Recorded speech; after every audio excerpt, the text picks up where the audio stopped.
Thank you.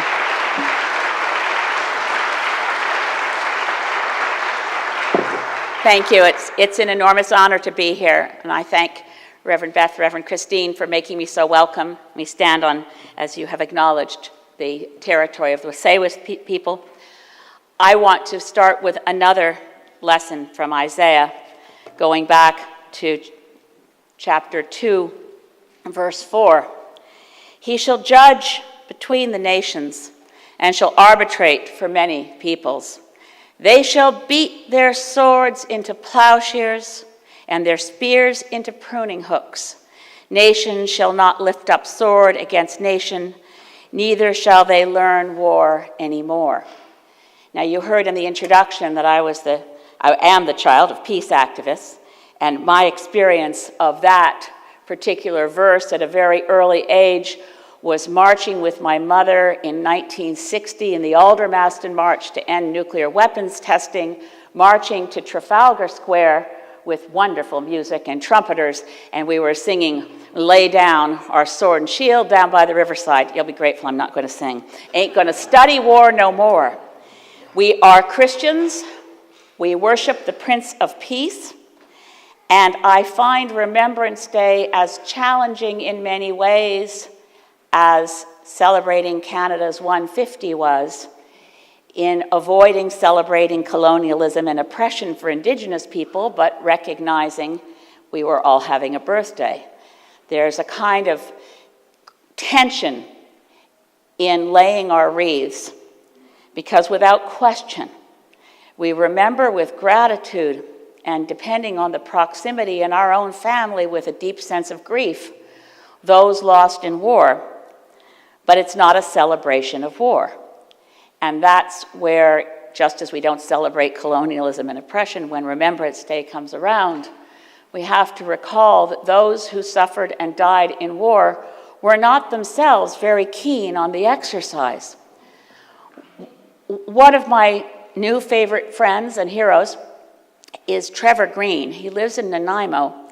He was the young serviceman, member of the Canadian military, an exceptionally fine group of people, by the way. And Trevor was the soldier you've probably heard of, who, gathering in Afghanistan with tribal leaders, wanted to show his respect for the community and took off his helmet in a circle. And a man with an axe came up behind him and struck it into his head. He has survived. He is working every day to be able to walk on his own. But I did a press conference with him once not too long ago, where he said that when he went into the armed forces, he had really hoped to wear the blue beret. He saw himself as a peacemaker and a peacekeeper, and that's all he'd ever wanted. And he was horrified to find, I'm going to not be political, but he was horrified to find that the Canadian military and that Canada itself was now being described as a warrior nation, because he said that's not what he had wanted. Again, the words of our Lord Jesus Christ are very clear. They resonate with the verses from Isaiah when in the Beatitudes, and of course the Beatitudes are wonderful and should be read in full, but I'm just going to read from Matthew, from chapter 5, verse 9. Blessed are the peacemakers, for they shall be called the children of God. Search as you may through Scripture, you'll not find any glorification of war. And yet when we call for peace, there are some who seem to think that calling for peace is a non-realistic, non-pragmatic prayer that can only be achieved in the afterlife or at the end of the book of Revelations, but not now. And I find that desperately strange. I work in the building that was referenced earlier, the Parliament of Canada, where our dominant structure is called the Peace Tower. The Peace Tower, which was built at the end, just as this church was, at the end of the First World War, in a heart-wrenching plea that war should be no more. After all, the First World War was supposed to be the war to end all wars, but it did not. And in that peace tower, there are many signs of peace, but in the debates in Parliament, we don't talk about waging peace very often. When you look at the international efforts to talk about peace, to talk about the challenges of trying to achieve a culture of peace and nonviolence, and I'm going to walk you through a few of the key documents. The first was really a document that was called Our Common Future. It was the 1987 report of the World Commission on Environment and Development, which said very clearly that there are three challenges for human survival on this planet. One is the development crisis, inequity, deep poverty around the world. The second were the environmental threats, particularly climate change. And the third was militarism. What was interesting was when that document, with all of its recommendations, made its way to the General Assembly, the whole three stools notion that sustainability rested on three legs of a stool: environment, development, and peace. The General Assembly chose to take the militarism part out of the discussion and call for the United Nations to hold what became the 1992 Rio Earth Summit, focus on environment and development. Now, it's obvious, when you think about it, that the military-industrial complex is one of the world's biggest polluters. It's obvious when you look at it that the military-industrial complex grabs the food out of people's mouths all around the world, because with very little investment, everybody on the planet could have adequate food, adequate water, adequate education. The military budgets dwarf anything that we commit to human well-being. And yet here we are. Following the Rio Earth Summit, the next really pivotal document, which I think is worth sharing with you, is the Earth Charter. I was fortunate to be one of the commissioners of the Earth Charter. It was an exercise co-chaired by Mikhail Gorbachev and Maurice Strong. Of course, Maurice Strong's Canadian, and we all know who Mikhail Gorbachev is. But it was an extraordinary experience, and there were people from all walks of life and from all around the world, but there were only about 24 of us in a room working out the text, having had consultations that were global. One gathering in India to look at the Earth Charter had tens of thousands of people attend. It had differing levels of attention in different countries, but the Society of Friends, the World Council of Churches, many different groups, the Buddhists, contributed to the text. I wanted to share with you that the Earth Charter, to which only very few countries have subscribed and only very few United Nations agencies. So UNESCO has adopted it, Costa Rica has adopted it, Mexico has adopted it, and many Canadian cities.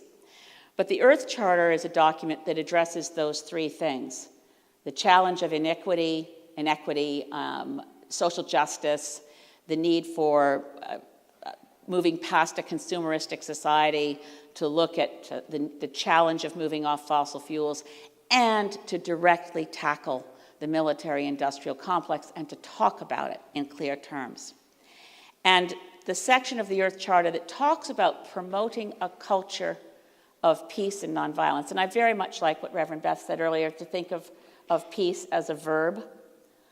Thinking of peace as a verb, this is the definition of peace that came from the Earth Charter: to recognize peace in the wholeness created by right relationships with oneself, other persons, other cultures, other life, earth, and the larger whole of which we are a part.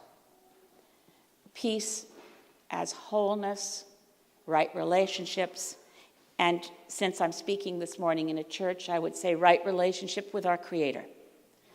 That was original sin, was our separating ourselves from Creator and creation, expelling ourselves from creation, from nature itself in the Garden of Eden. We expelled ourselves. That was original sin. We separated ourselves from Creator and creation, and we struggled to get back.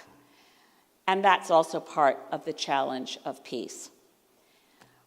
We're in a country that we love, without question for many reasons, but one reason I love our complex history is that Lester B. Pearson won the Nobel Peace Prize for creating peacemakers, peacekeepers, as a global part of the United Nations conflict resolution tools. Fundamental to them are peacekeepers, the blue beret that Trevor Green wanted to wear. And yet right now, Canada has fallen. I just checked the most recent rankings. In 2017, we ranked 71st in the world in terms of our contributions, not in financing, but in personnel. And when you think about peacekeepers, if you don't know, you need to know the United Nations will pay developing countries for the soldiers they send to participate in peacekeeping missions. What they desperately need are handfuls of Canadians who are trained as generals, as commanders, as leaders. We've been asked repeatedly the last number of years to send a few people to help, for instance, in the Democratic Republic of Congo. There are peacekeepers there without the kind of leadership and trained skill that Canadian military members could bring to UN peacekeeping missions. We know that there's discussion recently of returning to that, but we need to, we must. We know that there are right now, speaking of my early marches with my mom, and protesting nuclear weapons testing in the atmosphere, primarily a movement of mothers that succeeded in getting nuclear weapons testing stopped in the atmosphere. And we had the tremendous efforts of Mikhail Gorbachev and Ronald Reagan in pledging to eliminate nuclear weapons.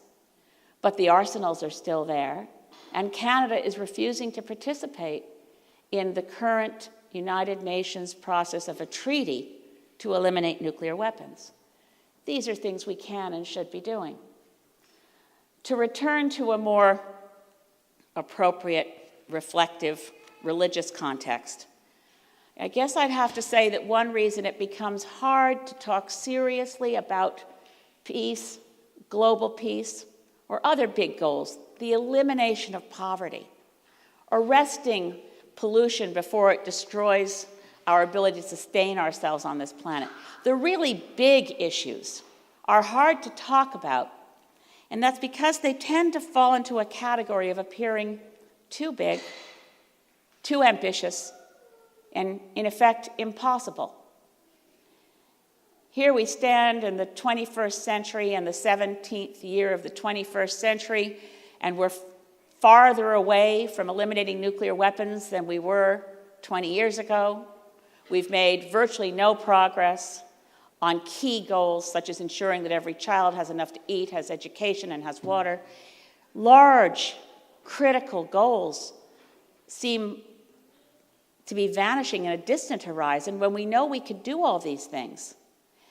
And in that, I'll share with you my favorite passage of this rather well-known book, which sustains me and which I invite you to embrace and internalize. Because I want to say right here and right now, there isn't a single thing worth doing that's possible. All the things that matter are impossible. So I would ask you to think about Ephesians 3:20 and the words that by the power working within us can do infinitely more than we can ask or imagine. I open myself every day in hope that God's power working in us can do infinitely more than we can ask or imagine. And then, in fact, we will be achieving all those things Jesus set out for us in the Beatitudes. We will be peacemakers, and we will be blessed. Thank you.